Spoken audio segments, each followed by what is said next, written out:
Thank you very much. So over this presentation, I'll be looking over how I analyze newly domains that have been created within a week in December last year.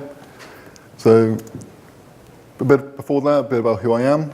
I studied at University of Westminster, and after I graduated, I did a little bit of freelance work and a little bit of contracting work before I ended up at Kinetic as a SOC analyst. Just a disclaimer, all opinions in this presentation are my own and don't reflect any of my company. So I work as a SOC analyst, which is 24/7. We have external clients, and it's all SIEM monitoring. The reason why I did this analysis is to understand the threat landscape.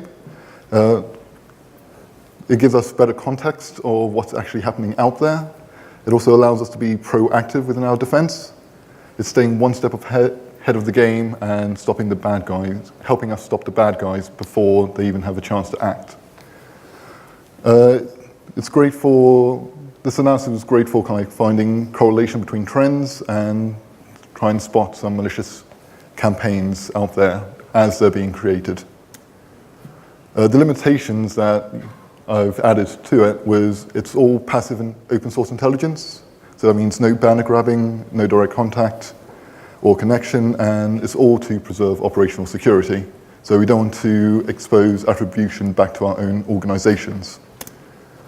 The data that I've been working with is from whoisds.com, which is basically a text document of all newly created domains within a single day. It's free. It is free for about 7 days in the past. The licensing allows us to use it in a corporate environment as well. There are other places you can go to as well that has better data, but we'll stick to this one in my analysis. So the first step we need to do is to collect all that data and put it into a file that's something that can be easily queried and analyzed.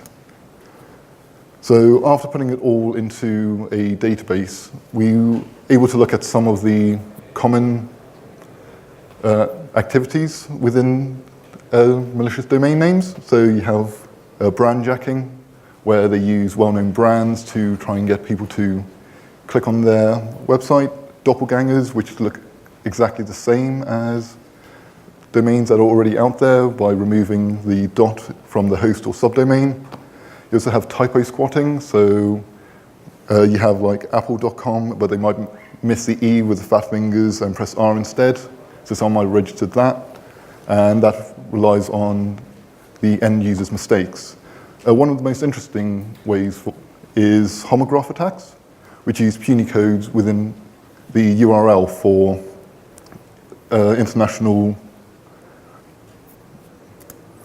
internationalized domain names. So for this attack, you have to have the xn -- prefix to tell the browser that is an IDE. And as from this example, the xn -- ATAK, so on and so forth, if you put it into a browser that is configured for IDNs, it actually appears as apple.com. And the reason why is you have non-Roman alphabets, which are all based in ASCII. So go back, the Greek O, Latin O, and Cyrillic O all look the same, but they all have different codes. So on the 27th of December, there was 881 domains with the xn -- which are all ASCII compatible encoding. So other things that I needed to do after looking at all the phishing sites is to gather all the domain names and look at how many were created in the top level domain on each day. And looking at it, it's difficult for the humans to read, so we need to organize it and display it in a way that humans can easily interpret. So from this, we can already see that the .info was, the .loan, sorry, was very quiet until the 31st. So it was a few hundred until it got to 53,000 on that single day. So that was clearly a campaign going on. So like I said, we need to organize it so it's easier to look for trends. If we go back in the data, we can see that on the 30th, it looks like there was a load of erroneous data as well, where it just wasn't recording the newly created domains. So after doing all that, we look for peaks in activity. So by putting it into a graph, which I normalized so that all data is between the range of 0 and 1, it's easier for us to see kind of peaks with domains that could be linked. So looking at this, I saw that there might be something going on with the .vote top-level domain. So after digging a little bit into it, what I found was a load of domain names that were, that were named after American university sports teams. And there were several hundreds of those, and each of them were, to get a domain in that, it cost $39.99 while it was on sale. So estimated the amount of investment that this person had to put in, it would have been $12,000. So it could be that he's intending to squat on these domains and sell them to the university teams, or from my perspective, it was more of a phishing campaign targeted at these universities. By looking into the person behind it, it was a person called Jake Hoffman. And by looking deeper into him, by using some open source intelligence, we can see he was an Arizona Queen Creek councilman.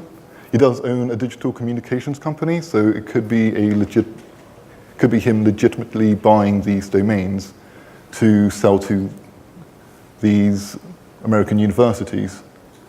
But after digging deeper into him and finding more email addresses associated with them, I put him through Have I Been Pwned? And we do see that he has been compromised.